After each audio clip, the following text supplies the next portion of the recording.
Regnum Christi Daily Meditations, helping you encounter Christ in your daily life. Am I judging? A meditation for Monday of the 12th week in Ordinary Time. From the Gospel of Matthew, chapter 7. Jesus said to his disciples, "Stop judging, that you may not be judged. For as you judge, so will you be judged, and the measure with which you measure will be measured out to you. Why do you notice the splinter in your brother's eye, but do not perceive the wooden beam in your own eye? How can you say to your brother, 'Let me remove that splinter from your eye,' while the wooden beam is in your eye? You hypocrite, remove the wooden beam from your eye first. Then you will see clearly to remove the splinter from your brother's eye." Opening prayer. You are here with me right now, Lord.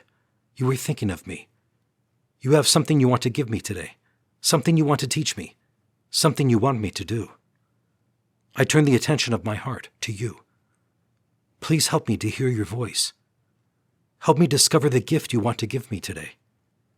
Help me be your faithful companion and get to know you better. May your name be praised in my heart and my life, O Lord. Encountering Christ. 1. Seeing versus judging. It is very, very easy to misinterpret Jesus' injunction in today's gospel to stop judging, that you may not be judged.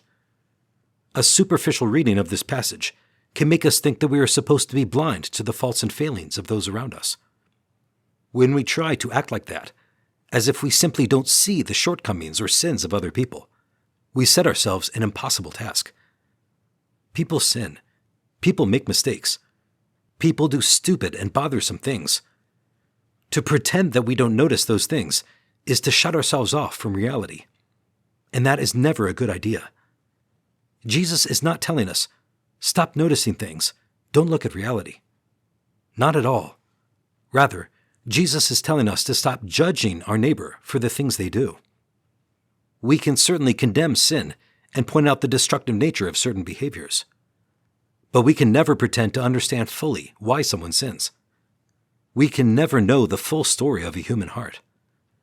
We don't know the wounds, the scars, the blind spots, and the countless other factors that go together to lead someone to make a particular choice.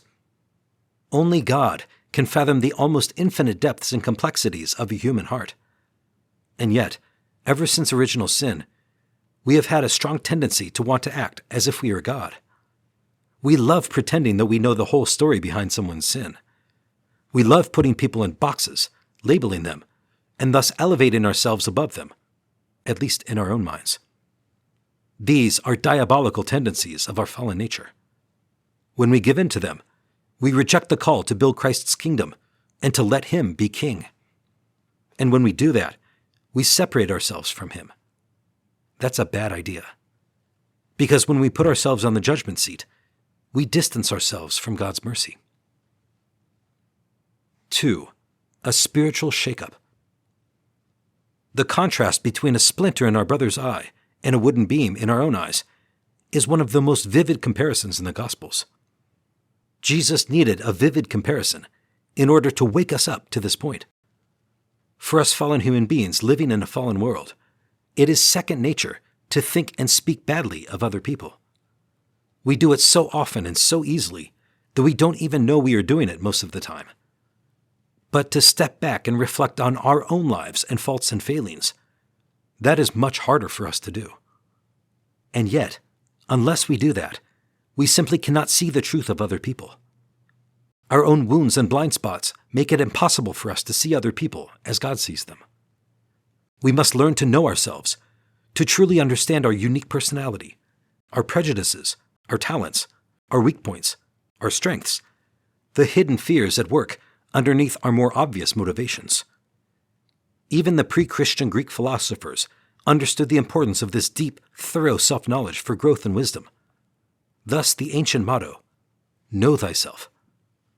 We will never have peace in our hearts if we don't grow in self-knowledge and learn to manage our strong tendency to be judgmental towards others. We cannot live our lives in the light if a wooden beam is stuck in our eyes.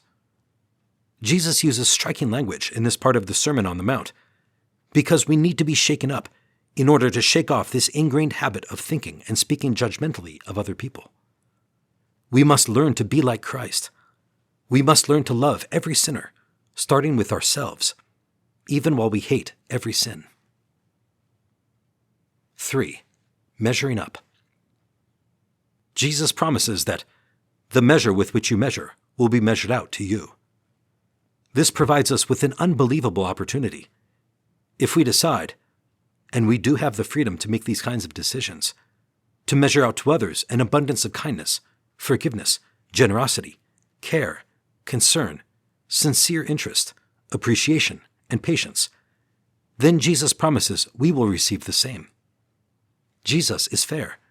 He invented fairness. He knows that fairness requires correcting those who treat others unfairly and ungenerously. And he also knows that fairness requires rewarding those who do what is right and good.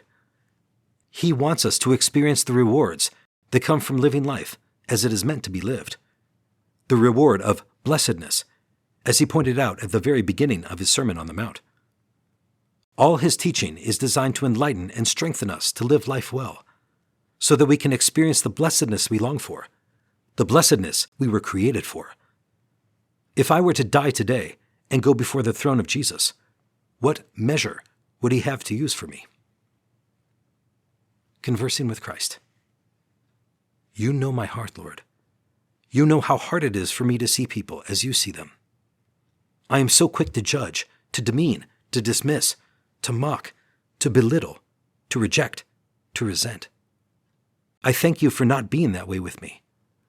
I thank you for your patience, your mercy, your goodness towards me. You always give me another chance. You always believe in me. You never give up on me.